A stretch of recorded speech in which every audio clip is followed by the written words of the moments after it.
ನಮಸ್ಕಾರ ಸ್ನೇಹಿತರೆ, ಇವತ್ತು ನಾನು ತಮ್ಮ ಮುಂದೆ ಕೋರಮಂಗಲದಲ್ಲಿರುವ ಮಂಗಳ ಕಲ್ಯಾಣ ಮಂಟಪದಲ್ಲಿ ನಡೆದ ದುರ್ಗಾ ಮಹೋತ್ಸವದ ಬಗ್ಗೆ ಒಂದು ಚಿಕ್ಕ ಪರಿಚಯ. ಬೆಂಗಳೂರಿನಲ್ಲಿ ನೆಲೆಸಿರುವ ಬೆಂಗಾಲಿಗರು ಹಲವಾರು ಜಾಗಗಳಲ್ಲಿ ದುರ್ಗಾ ಪೂಜೆಯನ್ನು ಮಾಡುತ್ತಾರೆ ಹಾಗೂ ಈ ಮಂಗಳ ಕಲ್ಯಾಣ ಮಂಟಪದಲ್ಲಿ ಹಲವಾರು ವರ್ಷಗಳಿಂದ ನಡೆಸುತ್ತಿದ್ದಾರೆ.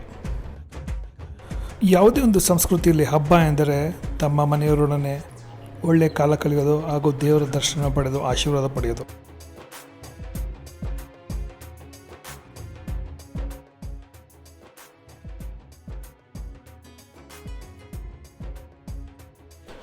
ಈ ಜಾಗಗಳಿಗೆ ಮಕ್ಕಳೊಂದಿಗೆ ನೀವು ಬರ್ತಿರಲ್ಲ, ಅವ್ರೇನು ಮಾಡ್ತಾರೆ ಪಾಪ, ಇಲ್ಲಿ ಅವ್ರಿಗೆ ಆಟ ಆಡೋಕ್ಕೆ ಕೂಡ ಕೆಲವು ಜಾಗಗಳಿವೆ ನೋಡಿ.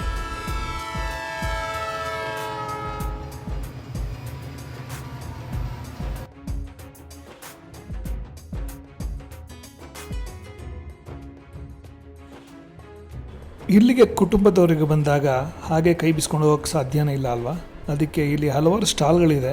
ಈ ಸ್ಟಾಲನ್ನು ನಡೆಸ್ತಿರೋರು ಕೋಲ್ಕತ್ತಾ ಹಾಗೂ ಉತ್ತರ ಭಾರತದಿಂದ ಬಂದ ಕೆಲವು ಬಿಸ್ನೆಸ್ ಮ್ಯಾನ್ಗಳು. ಅಲ್ಲಿಂದ ಹಲವಾರು ಸಾಮಾನುಗಳು ಅಂತ ಇದ್ದರು, ತುಂಬ ಚೆನ್ನಾಗಿತ್ತು.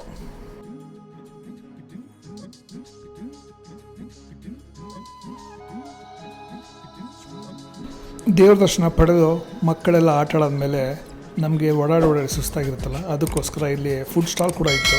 ಇದೆಲ್ಲ ಅಥೆಂಟಿಕ್ ಕೋಲ್ಕತ್ತಾ ಸ್ಟೈಲ್ನಲ್ಲೇ ತಯಾರು ಮಾಡಿದ ಹಲವಾರು ತಿಂಡಿ ತಿನಿಸುಗಳು, ತುಂಬ ಚೆನ್ನಾಗಿತ್ತು.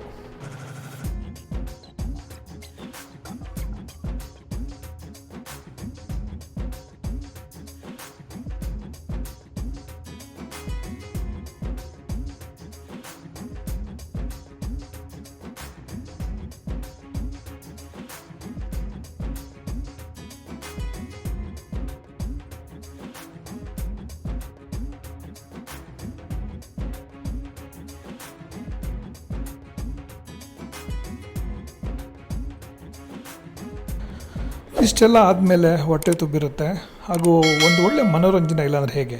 ಹೌದು, ಇಲ್ಲಿ ವಿಶಾಲವಾದ ಒಂದು ಸ್ಟೇಜನ್ನು ನಿರ್ಮಿಸಿದ್ದರು. ಇಲ್ಲಿ ಹಲವಾರು ಕಲಾವಿದರು ಬಂದು ಪರ್ಫಾರ್ಮೆನ್ಸ್ ಕೂಡ ಮಾಡಿದ್ರು. ಆದರೆ ಈಗ ಇನ್ನೂ ಶುರು ಆಗ್ತಾ ಇತ್ತು, ನಾನು ಅದನ್ನು ನೋಡಲಿಕ್ಕೆ ಆಗಲಿಲ್ಲ. But it was quite well organised.